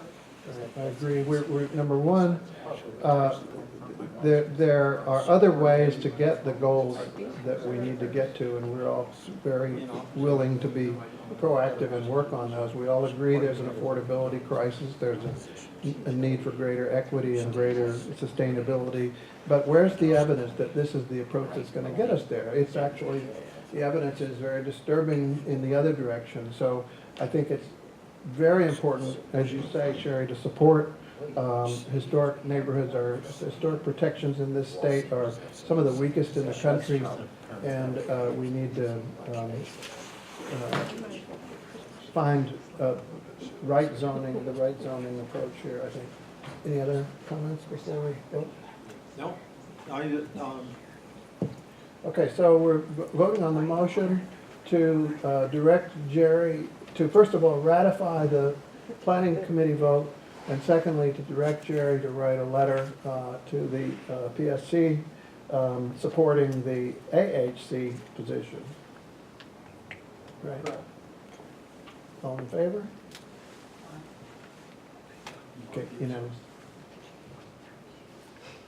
Okay, last item. Wait a minute. Go ahead. I think you said we were gonna talk about this again here. Well, that was Going the opportunity right before we voted. back- Huh? About the. No, you're getting ready to about- move to neighbors west-northwest Yes. report, right? Yes. Okay, before you get to that, I think you said we were gonna talk about, and I don't wanna get into another, half-hour discussion on this, because we've already talked it to death, but I just wanted to make the point here on the, closing the Mac station. I think you said we were gonna have another time to talk about this, that, Mary, sent an email around to us, and, I don't know, what, 6 or 7 of us showed up. But one of the things we learned is that they're gonna have Mary, correct me if I'm wrong, but they're gonna have a meeting every month, I think, until March. So we're gonna have a lot more time to testify. And we need more people to go down there. Correct. It can't just be the same 6 people again. Wear a We need- disguise. Huh? Wear a disguise. Well, I could wear your elf There costume, you go. because I really like those elf I pants. like to see you in it. But, anyways, Like those fraudulent Donald Trump voters that we. but we need to corral the neighbors to come down every month and beat up the TriMet board and explain to them they're a bunch of frickin' idiots. Okay? So when are the opportunities? Mary will probably send us an email. Yeah, The meetings tend to be the fourth Wednesday of the month, and I will send a couple weeks out. I already have the January date. I'll send it again. Michael, if you could send it. Sure, we'll send that on to the board, and then I think going to the Disability Commission is That'd be a great. great We need to idea as get well. that, we just send that email around too. Yeah, Yeah, yeah. okay, that's all I have. I think it'd be helpful to have the demographics for the neighborhood, a little summary of the demographics. I used to live in the Hillside neighborhood, which was a rich, hoity-toity neighborhood. Yes. This is not a rich, hoity-toity No, it's neighborhood. Right. Right. Right. No, and it always, it brings a mixed emotion, a chuckle and a, irritation that Goose Hollow keeps getting framed as, the rich NIMBYs who live in the hills. And, excuse me, Roger and I live in a rental apartment in, yeah, so anyway, there are lots of other folks who are very, very diverse, anyway. Other comments? Not just that, but I mean, not just living in rental units. I mean, I lived in, before we bought our condo, we lived in 2 rental units. And there are people, we actually know people that are not just renting, but their incomes are so low that they qualify for food stamps. And you have to really be down on the pay scale in your livelihood to qualify for food stamps. And there are a lot of people in Goose Hollow that get food stamps because their income is so low. Yeah, But I think it'd be good if we had those statistics to tell the TriMet board, this is not a rich neighborhood. Right. We depend on public transit. I agree. But Yeah, we also have those those, people- the Not just the statistics. census that was done in 2010 has, Yeah, Demographic that stuff's breakdown. online in the old census. Except that the demographics from 2010 do not have income um, statistics. right, okay. but maybe we can find that elsewhere, because there are other demographic things. Daniel? And, Yeah, I would also like to say that I really resent the implications of what the Oregonian and others are trying to do. As a person with disability in Section 8 housing who's a Goose Hollow, I feel silenced and I feel made invisible. And also the other thing that's really frustrating about this whole thing is that the whole purpose of the Section 8 program was to get people out of slums and projects and into the community and to reclaim their American dream. And by doing this, you're preventing people from getting back into the middle class. You're further marginalizing people. It seems like when you get into a better neighbor, you get like none of the benefits from either. So it's like it's really marginalizing, and it's making people invisible, and it's really disinformation. It's really and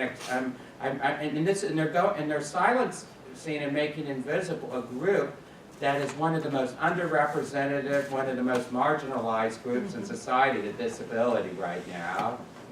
well, speak out. Go to the commission on the 11th and go to the TriMet. Daniel did a great job, as well as his mom and his dad, Right. and Mark and Jerry, Yeah. and Cal and his wife. Good testimony. We need real people telling real stories, and it's almost a bit of having to, I can't think of a better word, but embarrass the board. Yes. I could think of a better word, yeah. but it's like shame them into saying, you have to understand what this neighborhood is about and what it means. Durant? There is some information from the 2010 census that PSU did broke down by neighborhood and coalition area and stuff. That does include income. I think it's percentage of households less than 80% of unemployment. I can try to find that. Yeah, well, the official answer from Oakland, because I requested it directly, was that information did not exist by neighborhood association. But maybe not by neighborhood association, but you can go through the census by tract and get it. I did that once. And you can, it doesn't quite contiguous with the boundary, but yeah. PSU did it You with can the get data, pretty but close. they did not do it with the income data. That was something I brought up with the directors and chairs, that they needed to do that for the next census. Maybe that's only at the coalition level, but I know they did it at the coalition level. I'll look. Well, that doesn't mean anything, Yeah, okay, at all. But let me look at that, because I did look at it before, and I don't think it'll be very hard to pull that together as Liz suggests. I think it's a great suggestion. Okay, moving on, final item, neighbors west northwest. Eric? Well, no, Rod? Don't get excited. You have the floor. Okay, since November was our election, there are 2 meetings to report on since the last time. Also matters that came up between and after the meetings. Try to hold your questions till the end because there's a lot to cover and we want to do so expeditiously. I'm saying we because it's Eric and I, but be responsive to your questions. We're basically a kind of team, so we're going to take a tag team approach to the reporting. To start with the 10 October meeting, the primary matter considered was the DNA election. I'm sure, or I hope you've been following the excellent coverage in the Examiner that's been keeping this issue before the neighborhoods in the city. The NWNW leadership refused to recognize the election result. Sukri of Oakle pressured the newly elected board into taking it before the Oregon DOJ instead of going the usual city route, which has been in existence, as Jerry knows, for some time. At the meeting in question, the 10 October meeting, an opinion by Mr. Pearson of the DOJ, which suggested the election was invalid and should be held over, was read. Mr. Sieber and the NWNW chair treated this as gospel, and we, or rather the DNA membership especially, are still witnessing a fiasco that did not have to be. Eric can detail more that came about subsequent to that meeting. I'll just finish, and I'll let him do that, but I'll just finish by noting that the board also sent a letter urging better process to be followed in the city's code revision. And basically that will have no effect, I'm sure. It was drafted by Stan Pinkin of the Pearl and myself. Lastly, I reported on Goose holidays and acknowledged Melanie, who was present. So Eric can take over the narrative at this point because he and I pursued the matter of DOJ's role in the city neighborhoods on our own, and then I'll resume with last month's meeting, the 14th of November. So, yeah, at the October meeting after the election, Roger and I actually went down to DOJ to see if we could speak to Mr. Pearson. He wasn't there. We spoke to an associate, went over the situation on why we were there, that while we're not members of the Downtown Neighborhood Association, we were GHFL members and NWNW members, and what impact this may or may not have on an election similarly in our neighborhood. His associate took down my name and said that Mr. Pearson wouldn't get in touch with me. I heard from him the next day where, in an email, where he said he would be more than happy to discuss any questions that I might have. I sent back an email the next day saying I look forward to getting together with you to get answers. About 3 hours later, I got a response saying the issue is closed. We will not give any information to an individual. That's the wrong thing to say to a native New Yorker. And my gander was up at least a tad. So in conjunction with Roger, we wrote a letter to several officials at the DOJ to find out why we could not get an answer. And then so in the letter, I wrote it as an individual. However, I signed it at the bottom with my name, and I did put down that I was a member of the GHFL, as well as an NWNW board member. Subsequently, at the November meeting of NWNW, they wanted to first put me on the carpet for stating that I was sending it under the guidance of either the GHFL or NWNW, and I said, just read it, and you can see it was sent by an individual, and that was backed up by 2 other NWNW members. So if they wanted to sanction me, I told them, and I'll tell you this, I said, do what you will, I really don't care. I'm pursuing this as an individual, which is my right. I said, you can either endorse my position as the NWNW, or you can disavow me and say I'm doing it as an individual. It was decided that they would just send out information that I was doing this as an individual. The next day... Can I just add one thing, Eric? Sure. Just so everybody knows, Eric basically, during that NWNW board meeting, he apologized to them about 5 different times for doing it, so he made, you know, he made amends. I did a mea culpa. Yeah. And so anyway, they had decided that they were going to send out a notice to Mr. Pearson that I was doing this as an individual. I got in touch with Hillary, who's the president of the NWNW, and said, could you send out the letter as soon as possible?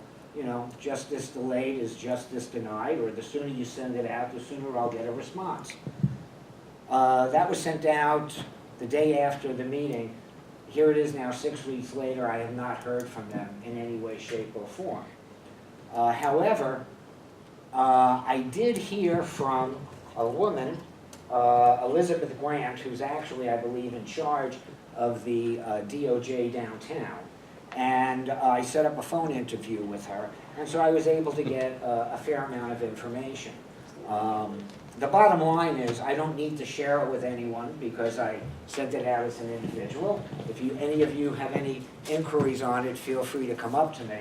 But the bottom line was, for some of the questions we asked, at the NWNW meeting, it was indicated from Hillary and others that this was a legal ruling. It's not. It was just an opinion. I also asked, again, if it was appealable, or ONI has procedures to file a grievance for any of the neighborhood associations, or Oakley as it is now. I asked if one precluded the other, or if one was a superior position. I was told that, no, you can file in any way, shape, or form you want. The only time that the DOJ decision might take precedence would be if there was a court case. And then they would ask the DOJ to come in and explain, you know, how they made their decision. The other question I asked is, what kind of due diligence or investigation was done? And as far as I know, letters were written by both DNA boards. That's considered confidential information. I don't have access to it. And everything was just based on what was written in those letters. So whether anything was not truthful in those letters, we won't know. But there was no investigation. I happen to have been at the May 2018 and the May 2017 election where they did take nominations from the floor. And that was really what the DOJ ruled on, was that you had to submit that you wanted to run 30 days prior to the election, and that you can't nominate people from the floor. Even though they did that. Even though they had done that. Yeah. The final thing was, there was a letter that came out from the Downtown Neighborhood Association from their board, which I believe is only 4 or 5 people at the present time. And so obviously, since it was not signed by any particular individual, it really is coming from their entire board. And in it, it was stated that this was a ruling from the DOJ, and that an unruly mob, which was the individuals who The 112 people. right, it was an unruly mob, and that the DOJ, decried that, and so on and so forth. So the final question I asked Ms. Grant was if that was a true statement or not. And she said, no, it isn't. We never said that. And I asked if she would correct the record, since this is a public statement, and she said no. So I left it at that. And so as I say, whether you people are interested in it or not, my main concern, and I believe Roger's, is what impact that could have, whether it's an election or something that goes on with our board that somebody doesn't like, and rather than going through the grievance process, goes to the Department of Justice, because being a 501c nonprofit, they, in the final analysis, have sway over us. And the last thing is that Mr. Pearson, the individual who did the investigation and issued this opinion, is not an attorney, and is really in charge of their fiduciary fraud division. And so I was just a little bit stunned that he would be the one taking the lead on it. And there are other things involved with this, which I will be bringing up at the NW meeting in January, so this is just the first part of it all. Okay, now, Are you going to go on to another subject? Because I wanted to comment on a couple of things. well, why don't you come back Go to it? ahead. Let's just finish everything, Okay, because go I'm ahead. sure there are other questions that people have. Okay, prior to the 14th of November meeting at NWNW, I had on my own as a citizen requested to see the minutes of the July 2016 Neighbors West Northwest meeting, where an illegal executive session had been held. And I'm perfectly willing to explain what all that entails, but I'll cut to the chase here. I had been excluded from that, even though I was on the board, and in that meeting, which was closed to the public, they had, and that was chaired by Felicia Williams, they held a session where people from NWNW made accusations about GHFL people and GHFL board members without their having an opportunity to reply to them. They discussed putting GHFL on probation or even expelling them and more. So I made this request for the minutes, because the minutes to an executive session have to be kept. That's Oregon state law, that's the only standards. I thought it was a routine request and just expected to hear back from Mr. Sieber saying one of 3 things. There are minutes, you can see them. there are minutes, you can't see them, or there are no minutes, even though, of course, they're supposed to be minutes. However, it was not a routine request, because when we got to the NWNW meeting, Mackenzie, the chair, held yet another illegal executive session where they were just to discuss how to handle this request of mine.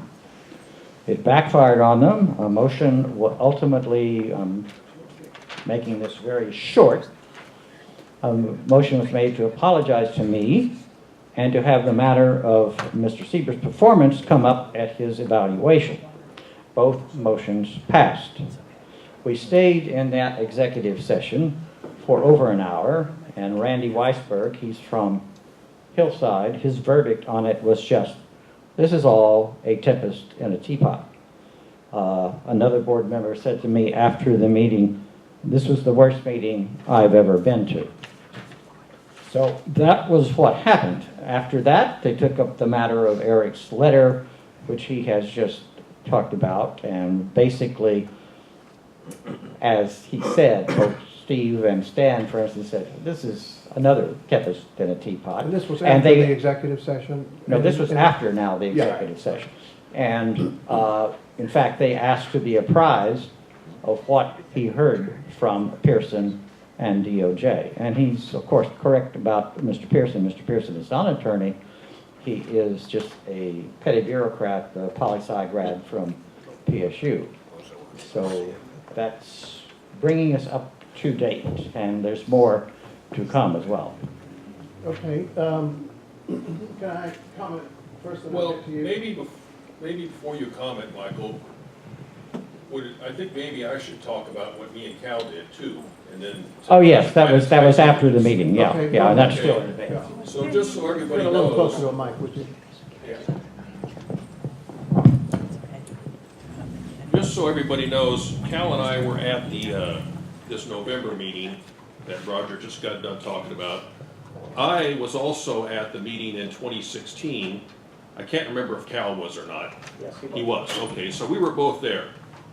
So me and Cal, as individuals, not as anything with GHFL, sent a letter to Siebert asking to see those records, because of course we weren't at the executive session in November, but we thought what they apologized to Roger for was for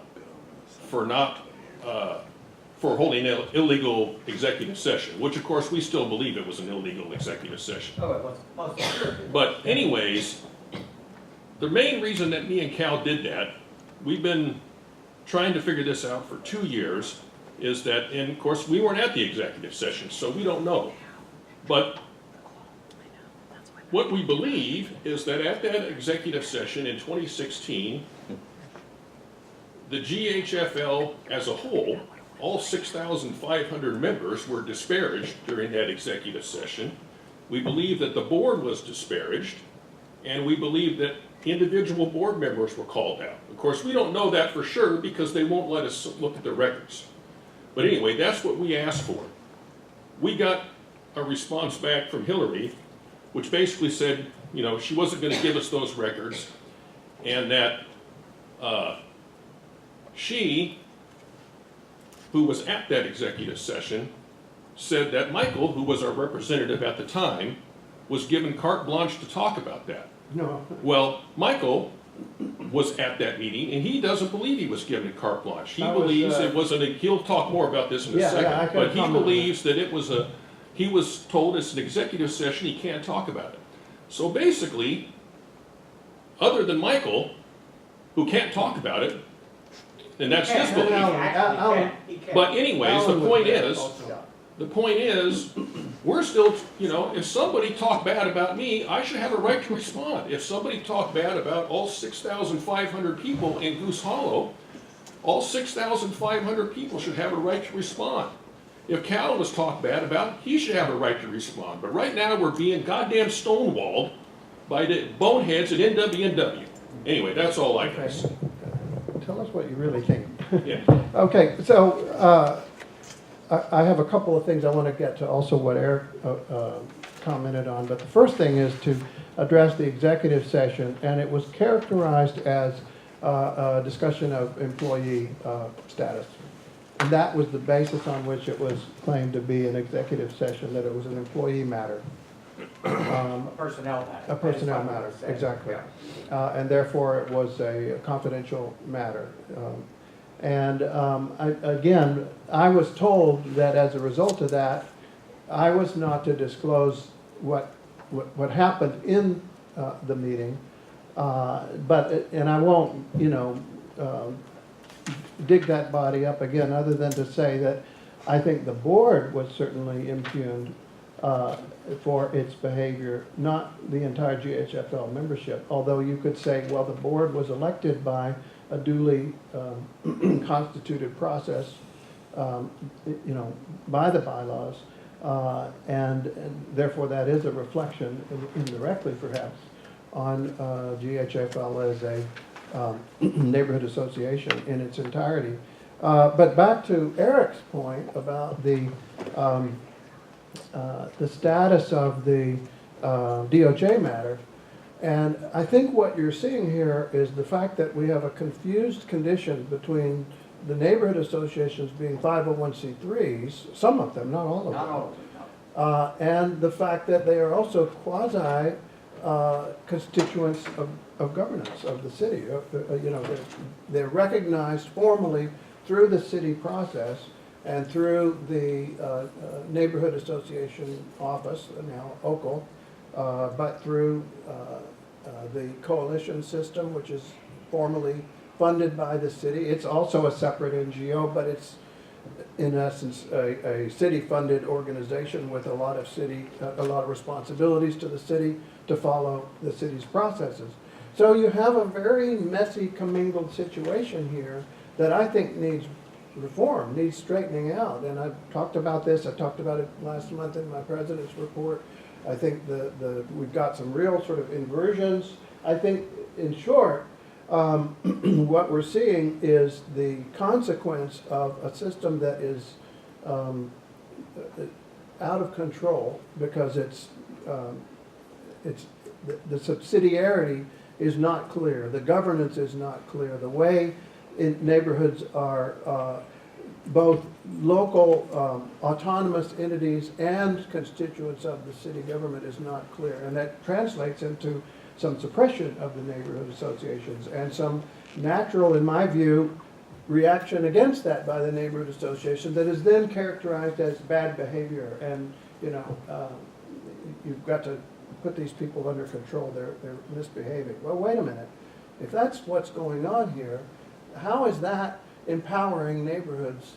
How is that empowering the grassroots? It seems to me suppressing the grassroots and putting the city's thumb on the grassroots. So I think the whole situation is screwed up. I will say this to you guys, and that is just as a piece of advice for the future, that when you're writing as individuals, as you have every right to do, and pursue any matter you choose to, and more power to you, just be sure, I've done this myself, you're going to sign your name as, being a board member or whatever, but say, although I am a board member, or although I am president or whatever, I write as an individual. Just put that line up Oh, front. believe me, And that I will learned avoid that. the kind of problem. I was 6'4" before this situation. Anyway, right. In point of fact, you don't have to do that. All you have No, but to do- it's advice. Right. Yeah. All you have to do, you cannot sign it as a board member purporting to speak for the board. Right. Yeah. But sometimes if you have the name signed and then you have your affiliation. Oh, yes. Then it Well, can be easily I did not, misinterpreted. as you know, because I copied you on Right. that, I did not do that. Right. So are we adjourned? So that's my I comment. thought But- people might have questions. No, we're not adjourned yet. We're getting close. What time is it? It's right on the dot, so we're Right on the almost button. there. So are there any other final comments Just before we adjourn? very, very quickly. Okay. Today-